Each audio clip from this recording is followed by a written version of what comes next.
ప్రేమించాక విడిపోయే మాటే లేదుగా ప్రాణం లేని నీడైనా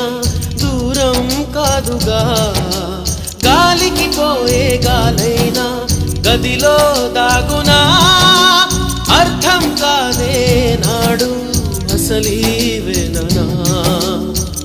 ఏమి చేసినా ఎవ్వరాపినా ప్రేమ ఆగునా దైవమా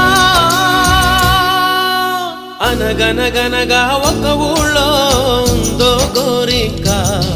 తన వెనకే తిరిగే చిలకంటే ఎంతో ప్రేమంట ప్రేమలో లీనమై ఒక్కటయ్యే వేళలో లోకమే ఏకమై